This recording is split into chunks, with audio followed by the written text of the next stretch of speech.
Hello everyone, and welcome to the ICG's Digital Academy webinar series. I'm Sally Alsop, and I have recently taken over webinars on the ICG committee. Lucy Wernick, our ICG manager, is also here providing support if necessary, but hopefully that won't be needed.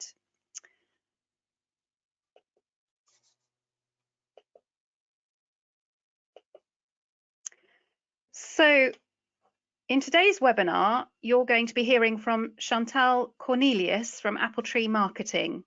Chantal set up Appletree Marketing in 2000 and since then has helped hundreds of consultants and trainees to grow their businesses. I'm sure you all know that as a member of the ICG, you can promote your business through the directory of members. In this webinar, Chantal will be showing us how to get more from our free listings on the ICG website.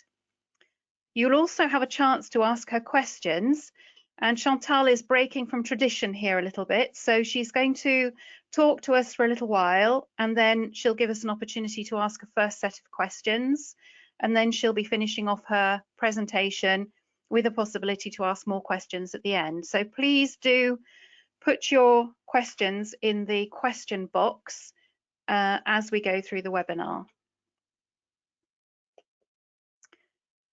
We are really grateful to TENEO Translations for sponsoring this webinar. The owner, Chris Barella, is an ICG member. TENEO is able to handle any size translation or interpreting assignment into any language and has broad experience of the market research sector. So thanks to TENEO.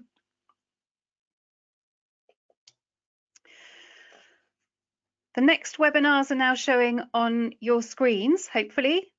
So please make a note of them in your diaries. Some of them are open for registration already. Also, there are still sponsorship opportunities for a couple of the forthcoming webinars if anyone's interested.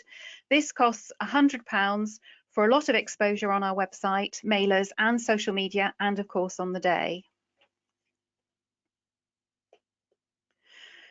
So our speaker today is Chantal Cornelius from Appletree Marketing. And now I'm going to hand over to Chantal. Thank you, Sally. So with a bit of magicness,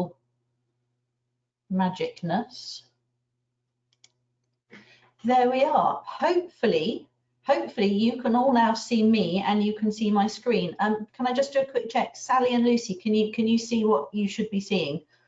Yes, it's fine. Wonderful, that's great. Technology is great when it works. So good morning, ICG members. It's lovely to be with you again this morning. So you have a free listing on the ICG website, but is it actually bringing you any new business? When did you last look at it? When did you last update it?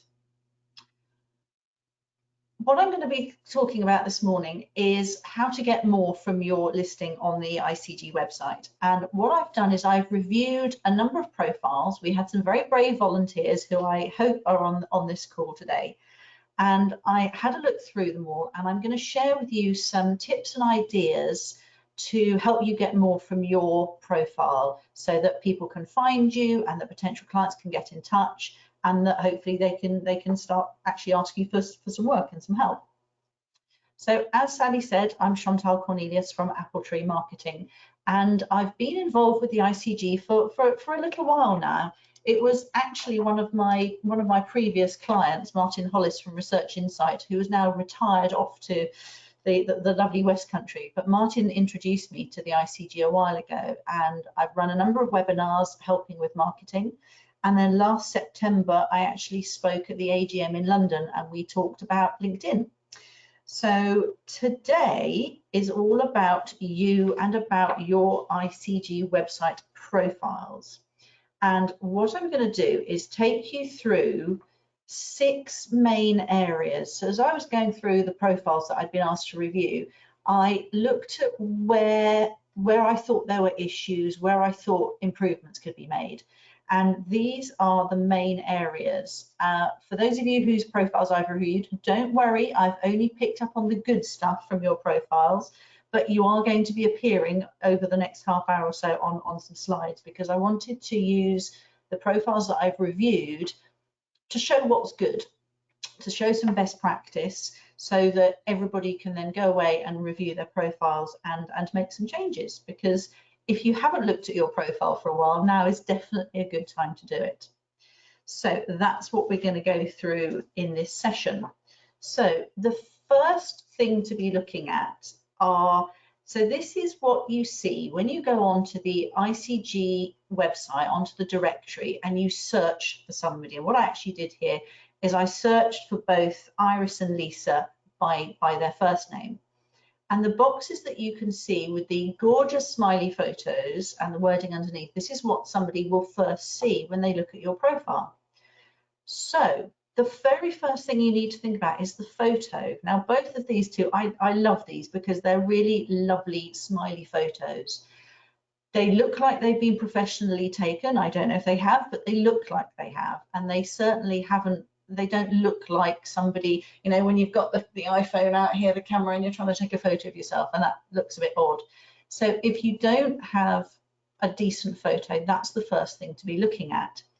But also make sure that your photo fills the full width, the full box. Now, I looked at some of the other profiles and they only filled a little bit of the box, and there was a lot of white space around the side. So make sure that you expand your photo to fill the whole space. And yes, you need a photo of you, because when you provide a service such as research and consultancy, people are actually buying you. They're buying you and your time and expertise and experience. So having a really nice, friendly photo there is really vital. Obviously, you need your name and your company name. And of the profiles I reviewed, nobody hadn't put that in, so that was really good. The other thing to think about is the headline. So these are the 2 lines that you can put underneath your company name. So Iris says, specialist in Brazil and Latin America. It's very clear that that's where she works. Lisa says a little bit more, a consumer and shopper qualitative researcher for over 25 years. Now, again, I like both of these because they're quite clear and simple. So have a look at your headline, and what you're looking for is something that grabs people's attention.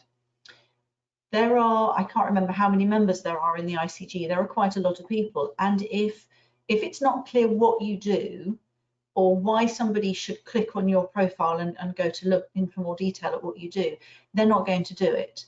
So make sure that your headline says a little bit about what you do or where you work or who you work for, so that it jumps out.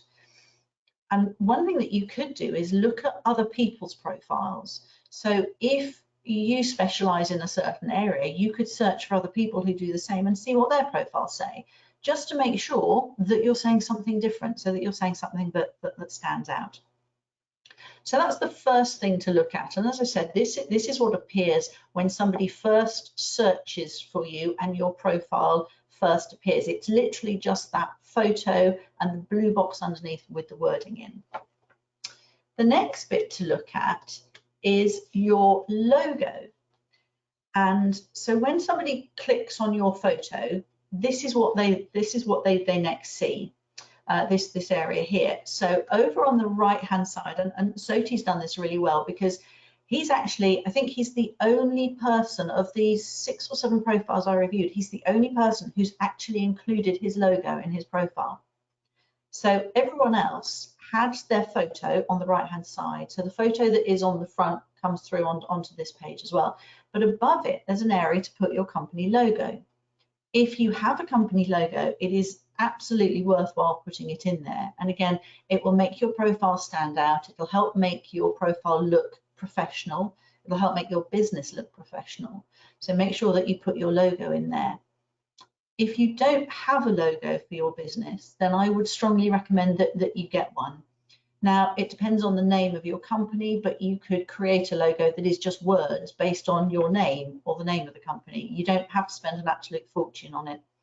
But in terms of marketing and branding, it is really advisable that you do have a professional looking logo for your business. So, and then stick it into your ICG profile as well.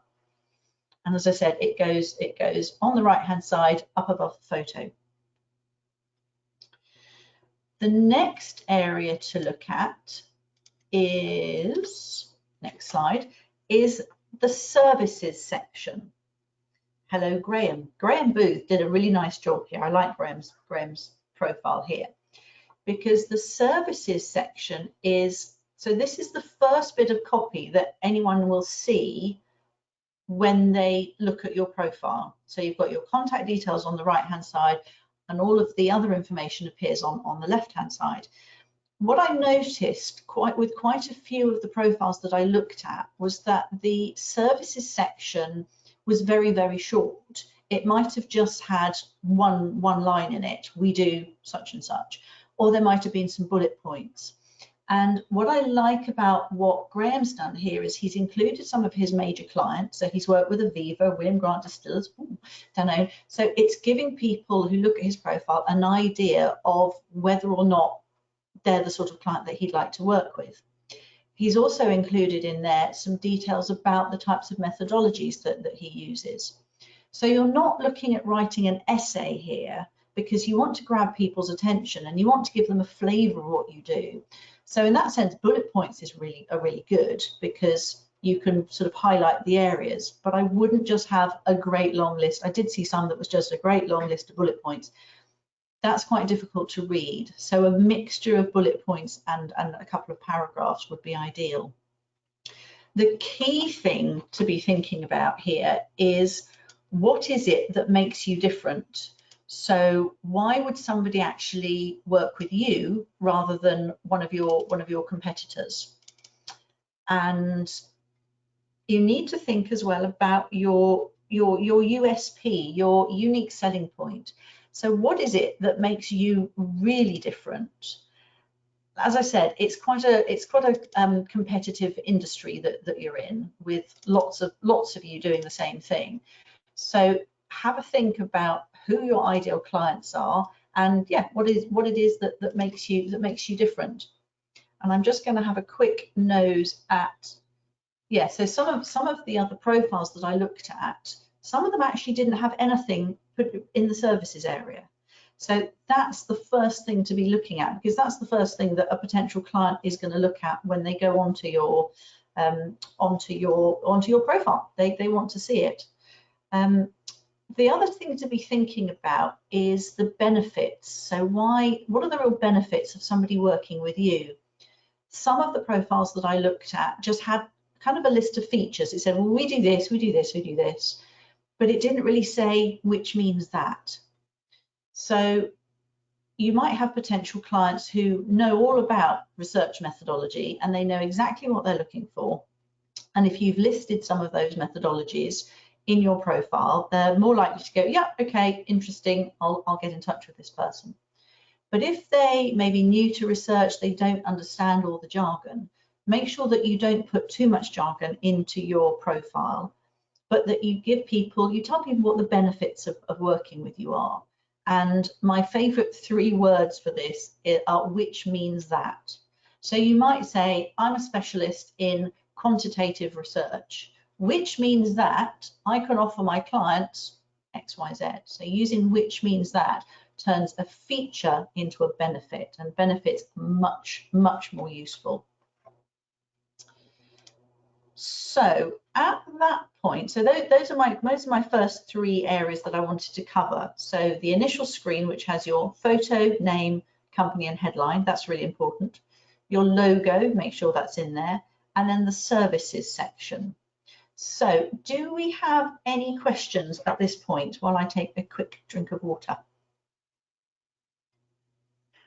I can't see any questions yet. We do. Okay. Shall I jump in, Sally, or do you want to? Yes, I haven't found them. Okay, so somebody's, I think it's a new member's, just asked, well, where are these profiles? Just to clarify, they're on the main tab on the ICG website, and it's called Members Directory. So, a question for Chantal. As a recruiter, I work for research agencies, a mix of large and small, so the end client isn't my client. Should I list some of the agencies or some of the end clients, or even both? Oh, good question. That's an interesting one. So if the company who's actually paying you is the recruiter, is the agency, I would be talking more about agencies. You don't specifically need to list them, but you need to make it clear in your profile that you are a recruiter and that you're working with agencies. Because if somebody is looking to hire a market researcher and that's not what you do, you're specifically a recruiter, then your profile needs to say that. So your profile, in fact, all of your marketing is as much about attracting ideal clients to you as it is of sending away your non-ideal clients. Because what you don't want is somebody phoning up saying, well, could you do this piece of work? And you'd be saying, well, no, because actually I'm a recruiter, that's not what I do. So yeah, I wouldn't necessarily worry about having a list of the agencies, but make it clear that it's agencies that you work with.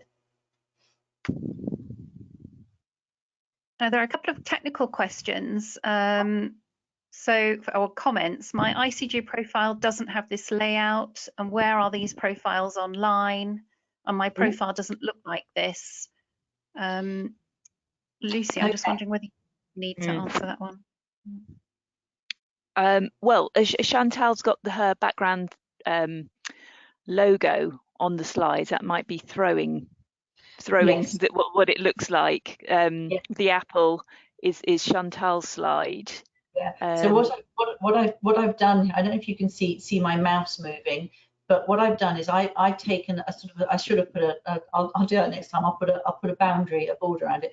So I've taken a screenshot snippet of just a section of each of these profiles to show you the area that we're looking at. They may well look different on different computers or different browsers, but you still should have. So all of the profiles that I reviewed all had exactly the same section. So they've all got services, speciality, photo, logo, all of those. So it may just be a browser issue as to why they look slightly different. But yeah, you won't have any apple trees and bits of blue apples in there. What about, is there an optimum size of photo? Yes, there is, and I need to find that out. I'll find that out by the end of the webinar. But essentially the message is, do as a best quality a photo as you can and send it to myself or Alison Lyons, which is editor at the icg.co.uk, and we will recalculate the image for you if necessary. Yeah, no, that's good advice. Thank you, Lucy. Yes, send in, get a photo that is good a quality as you can, and then the lovely people at the ICG, if the photo is too big, they'll tell you, and then you can shrink it. But just yeah, make sure that it's as big as possible. And I mean, you can see from my screen. So Graham's photo here, he's got a dark background, which actually makes his lovely smiley tan face stand out really well. Depending on who you're working with, I'd hazard a guess, Graham, that this was actually a holiday snap because you're just wearing a t-shirt. So I would look to be slightly more smartly dressed. So may not necessarily a suit, but maybe a shirt. It really depends on who you work with, but make sure it's not a holiday snap. I actually only this morning I received a Facebook friend request from somebody who I don't know who they are. I don't know if the name is male or female, and the photo is of two people, a man and a woman. So I actually have no idea who I've just friended on Facebook. I'm going to send them a message saying, you might want to check this. So just make sure that the photo is just you. We only need you in your photo. So, are there any other questions, Lucy? I think that's it, isn't it, Lucy? Unless I've missed any. So perhaps we can hand back to you, Chantal, if you want to carry on, and then. Yep. Okay. So I've got three more areas I want to cover, and then we'll do some more questions. So the next area to look at is speciality and background. So on the slide here, when I was trying to do the screenshot of this, we kind of had to include more of Carol's profile. So actually her services section is good. It's a nice length, and it talks about what she does. Speciality. Now I picked this one up because some of the profiles I looked at, again, didn't have anything in speciality. Some of them have lists, some of them have great long bullet points. Carol's I liked because it was one line, and Carol does mystery shopping. That's what it says. So if what you do is just one thing and you can get it into one line, then that's what I would put there. If what you do is a bit more complicated, then you might need to say a bit more, but make sure that it's clear. There were some of the profiles I looked at literally just had a great long list of bullet points. And again, I don't think that that works quite so well. There was one that I looked at that I think had 3 different lists of bullet points. So what you're not trying to do here is list absolutely everything that you can do, because the word there is speciality. What is it that you really specialize in? So in my business, I specialize in working with coaches, consultants, and trainers. That's what I do. I don't work with people who produce products and widgets. I don't work with big companies. So I talk about working with individual coaches, consultants, and trainers. So have a think about what it is that makes you different, what your speciality is, what's your real area, what are you really passionate about, what are you known for, and make sure that that's in your speciality. Whether it's a few bullet points, whether it's one line, whether it's a paragraph, it's up to you. But make sure that it's really super clear so that anybody looking at that section can straight away go, oh, okay, this is what this person does. What I really like about Carol's profile as well is in her headline, which you can see at the top in the purple box, mystery shopping consultancy. Does what it says on the tin, and then she repeats that again down in speciality. So I thought that was really nice.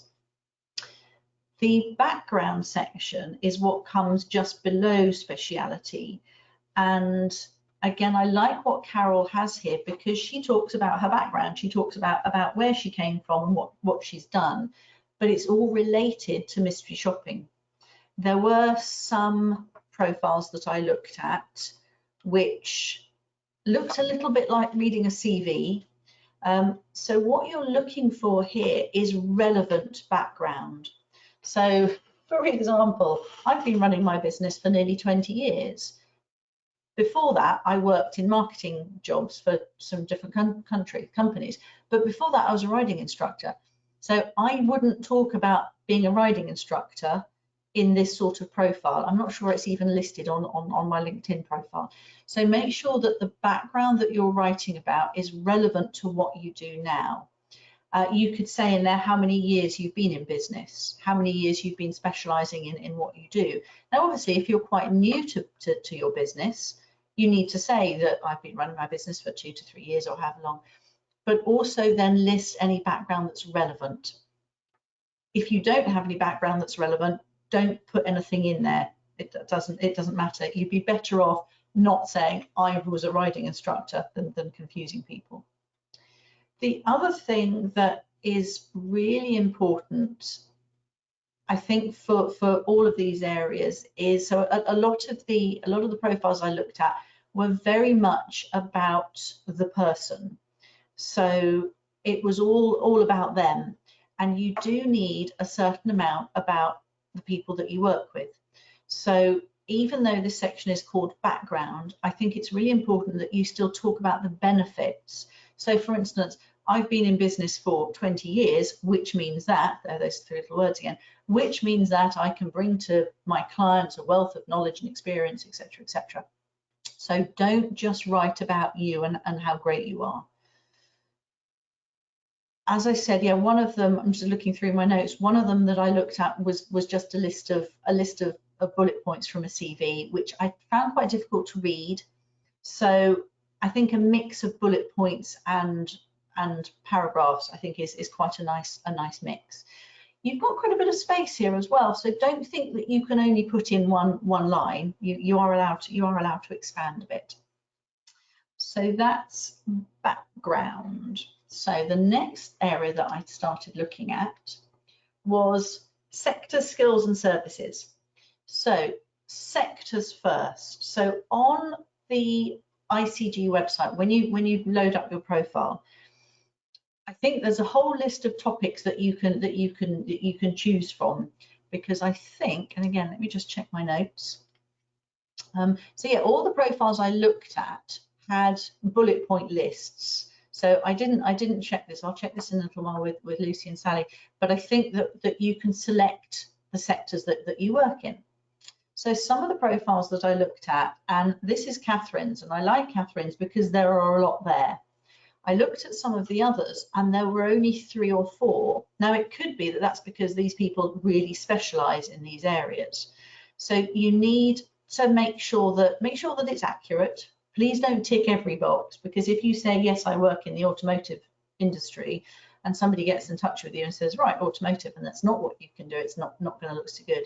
So make sure that you only select the areas that you do actually work in, but make sure that you've selected enough. So if you only work in 4 or 5 areas, that's fine. You just need to make it clear in the other areas of your profile that these are your areas of specialization.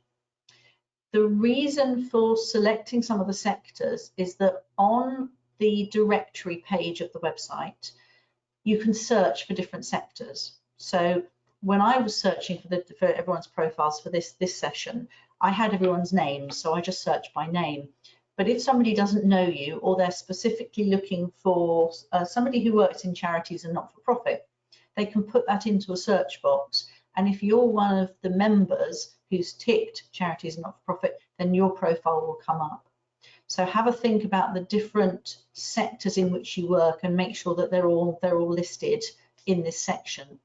Make sure as well that you mention them in other areas of the profile. So you can put them into the services section. You can put them into the speciality section. And in fact, if you repeat them throughout your profile, it's going to add more weight to it. So if somebody reads 2 or 3 times that you work in a particular industry and that's what they're looking for, then that's even better for you. You can do something similar with the skills and services area of the profile. So again, you can select the different services and skills and services where you work. And I suspect that there are an awful lot that you could choose from on the website. So don't put in too many. Again, Catherine's got quite a few there, but I think that's good. I did see one profile that only had 2 skills and services listed, one that only had 3 or 4. So I think actually for this you need a bit more breadth. And again, this is an area of the website of the directory where people who are looking for you can search. So if you do qualitative research and you haven't ticked that box, you're not going to come up when somebody searches for you.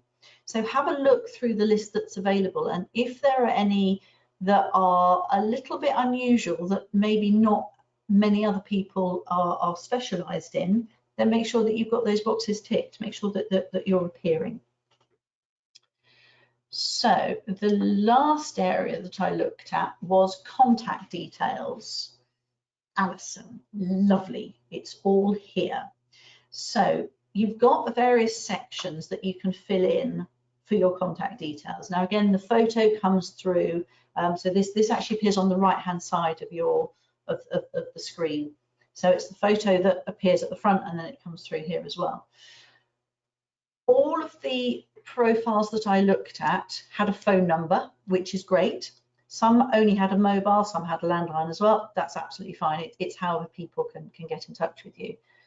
All of them had an email address, and obviously phone number and email address, those are the 2 really key ones. So make sure that you've got them there.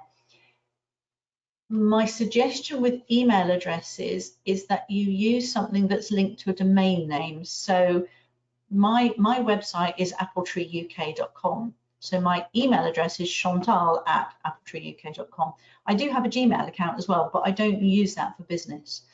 So if you've got a website, and even if it was, so Alison, you've got an Outlook email address, I would actually look at changing that to a domain name. So if you don't have, and actually, so if you don't have a company name, you can use your own name. You can actually get a domain name. I could get chantalcornelius.com and have an email address linked to that. So make sure that it's not at an Outlook or a Gmail account. It just looks a bit more professional.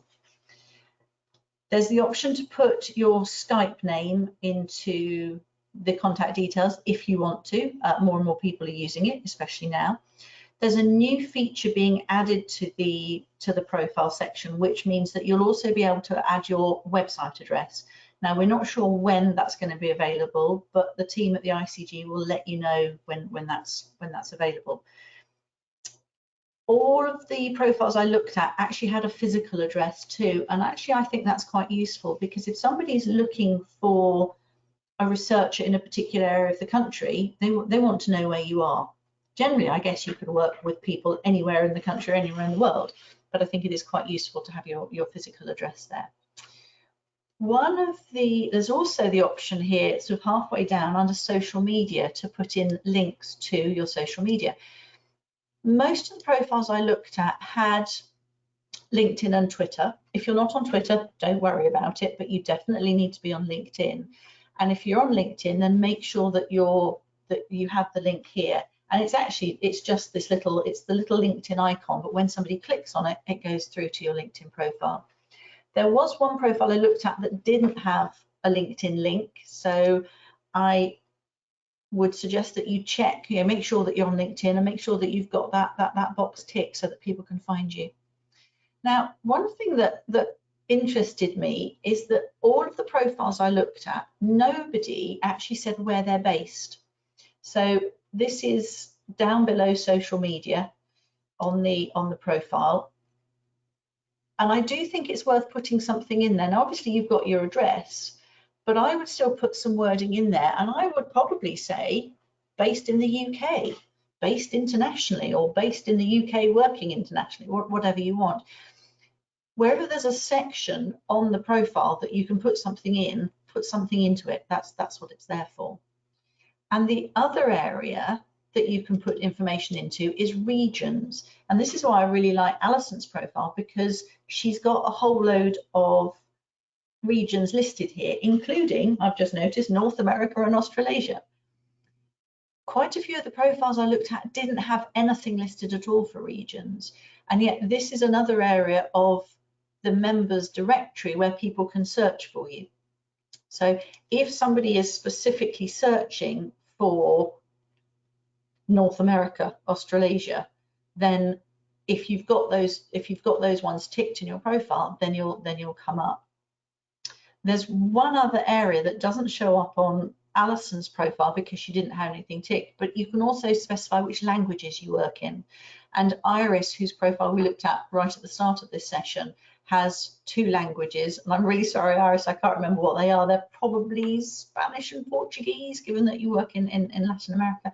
So if you have a specialization in any different languages, make sure that the goes in there as well. So in summary, 5 points for you to be thinking about with your profile. Grab attention. When your profile comes up in a search listing, make sure that you've got enough lovely photo and interesting words in your headline that grabs somebody's attention and encourages them to click on the profile and go through to the next, to read the rest of your profile. Think about who your ideal clients are. Who are the companies, the types of people that you want to be working with? And make it obvious in your profile who they are, so that anyone reading your profile can instantly go, okay, yeah, that's me. I'm gonna phone this person. Think about how you can help them. So whether it's about the type of research you do, or the contacts that you have, or the areas of specialization, always be thinking about them. It's an interesting balance, because this profile needs to talk about you, but it also needs to talk about how you can help your clients. There's a ratio that I really like to use when I'm writing any marketing content. So every time you write the word me, us, our, you need to write words like you and your 4 times. So that's a ratio of 1 to 4. So have a look through your profile, through your website. I first learned to do this many years ago with sales letters. And every time I'd written, I do this, we do such and such, you then have to put in you 4 times. And it means that you can put in phrases like, which means that you will get. So really get more focus on your clients. Think also about what makes you different.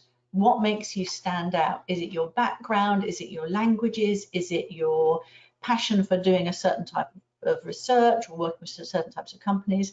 Make sure that that comes across loud and clear in your profile. And this is actually something that didn't come up in any of the profiles, but tell people what to do next. So don't assume that just because somebody's looked at your profile and they've read it, that they're going to pick the phone up. You can actually say in the sections of your profile, if you'd like to know more, phone me, or I'd really like to hear from you by email. And you can put your email address and your phone number in there. Yes, they appear in your contact details on the right hand side, but, and I say this to clients with websites as well, give people a call to action and dot it throughout what you're saying to get the point across a bit more. So I'll leave that there for the moment, and those are the six areas that I wanted to go through, all done, and my summary. Lucy, Sally, do we have any more questions? We've got lots of questions that have come through, and first of all, Graham wants to confirm that it was a holiday snap. Conveying his relaxed demeanour, and I'm just wondering whether that's something you need to take into account if your positioning, the way you project yourself professionally, is slightly different. Should you stick to a rigidly professional, classically professional photo? I personally would go a bit more professional. Remember that you're in a competitive industry, and if your profile comes up along with 2 or 3 others, and somebody looks at your photo and goes, oh, well, he's in a t-shirt, but she's got a smart outfit on. It's a tricky one, but first impressions, they really do count. We make decisions subconsciously without even realizing, and it's done in moments. So I would probably, it's a tricky one, Graham, because you do have a lovely smiley demeanor, but I think you would look better, if you don't wear a suit and tie on a regular basis, go for a shirt, or go for a shirt and tie, but something a little bit smarter. I could have turned up this morning in jeans and a t-shirt because I'm sitting in my office, but I didn't. I brushed my hair and put some makeup on and made sure that what's behind me is all kind of neat and tidy. There's even a keep out sign on the door of the office so that nobody else comes in. So yeah, I think I go a little bit more professional, I think. Yeah. Okay. What should you do if you have lots of experience in one area, for example, healthcare? So technically that's your speciality, but you want to get into a different area, such as consumer research, for example. Ooh, another good question. So when it comes to listing, I'm just looking back through my notes. So when it comes to listing sector skills and services, definitely list what you're currently an expert in, but also list the ones that you're getting into. And there's nothing wrong with saying in some of the wording, in the areas where you can put copy in to talk about, I've been working in these areas for however many years, and I am now also moving into. So I wouldn't say I'm brand new at this area, but I talk about I am moving into, I'm developing my business to also cover that sort of thing. So yeah, definitely list the areas that you're moving into, definitely. Okay, I do wonder if we overemphasize the number of years we've been working. Length of time doesn't always indicate quality. Oh, interesting. Absolutely right. There is no correlation between the length of time you've been in business and the quality of the work, but there is correlation between so what you need to be talking about is the amount of experience that you have as a result of being in business for how many years. I've been in this business for 20 years and I've always done the same thing. So that's why I harp on about the fact that I've been in business for that long, because I know a lot of people who've been in business for 20 years, but they started out doing one thing and then they went to something else and something else and something else. So if you've been running your marketing research company for 15, 20 years, yeah, absolutely shout about it, but talk about, put in the which means that phrase. So I've been doing this for a very long time, which means that I have a broad depth of knowledge and understanding into etc. etc. So I think just saying I've been in business for X number of years, that on its own isn't that good, but so you need to talk about why that's a benefit. But yeah, very interesting that there is no guarantee that just because you've been doing it for a long time, you're any good. I'm going to remember that. Thank you, whoever said that. A couple more practical points or questions. If I remember rightly, we were advised to select only the sectors we work in most often to ensure the research results are ranked appropriately. And also, how do you add based regions covered, as I've never been able to find that on my profile details to add? Right, so the weighted issue, I'm just having communication with Claire and Alison, who know more about it, and the upshot is we need to tell you at a later date. I'm sorry, I believe that the weighting system has now changed with the new website, and that you should tick everything that's relevant to you, but do not take my word for it until we've clarified that, which we will absolutely do. Okay. Apologies, it's the new website, and it obviously works on a different algorithm to the previous one, so I need to clarify that. So just hold fire and we will absolutely clarify that. And Iris, I will talk to you about where you find the based in offline after the webinar. It might be worth sending something out to the members, because if Iris can't find the based, it could be, I mean, that may be why I couldn't find any of the profiles that I reviewed. Nobody had the base, so that might be worth sending something out to everyone at some point, just to let them know how to do that. Yeah, I think it might be somebody picked up on this just earlier in the questions. I think that's a good point, and also I'm not sure that it's pulling through all the UK people. So you've got it on your profile, but it's not showing on the end profile online. So you can see it back end, but it's not actually pulling it through, which is something we need to sort out. Yeah. Okay, another query about backgrounds. Would you include a personal point to give it more of a human feel? For example, charity work, some achievement outside MR, and from my own perspective, any sort of activities that you're involved in, you like mountain biking or whatever?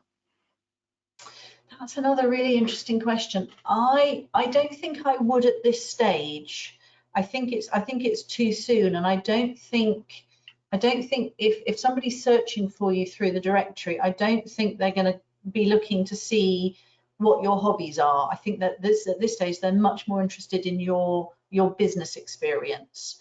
So yes, personal stuff is useful, but I think that's more likely to come across, to come in what maybe once you're having a conversation with someone. I would keep it more business. Yeah. Okay, right. Hello, many thanks for organising this. Chantal has mentioned it's good to put in quite a lot of sectors, skills, services, regions, etc. However, I seem to remember in the past the ICG talked about, oh, we've sort of covered that already. We've talked about that. But yeah, okay. Yeah, I think most of the others I just thought there was just that last question about personal details. There was also the question about whether to put in anything about charity work. If you want to do more work with charities, definitely yes, talk about any charity work that you've done. And from a corporate social responsibility point of view, yes, it could also be quite nice to say, as well as running my business, I volunteer for. I think that's the sort of the personal information that I might put in, rather than saying I like mountain biking or riding my horse at weekends. Right, I think the other questions are all about the technical issues that we've discussed already, unless you can see any others, Lucy, that I've missed. No. No. So I think we will absolutely get back on those issues.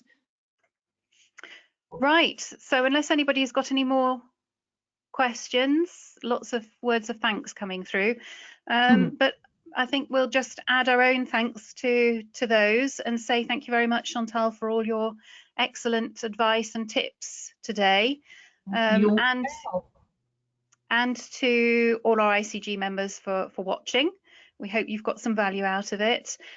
Please remember to sign up for the next webinar, which is coming up on the 4th of June, Making It Pop, an introduction to data visualization. And otherwise, thank you, Chantal. Thank you, everybody, and have a wonderful afternoon. Thank you. Take care.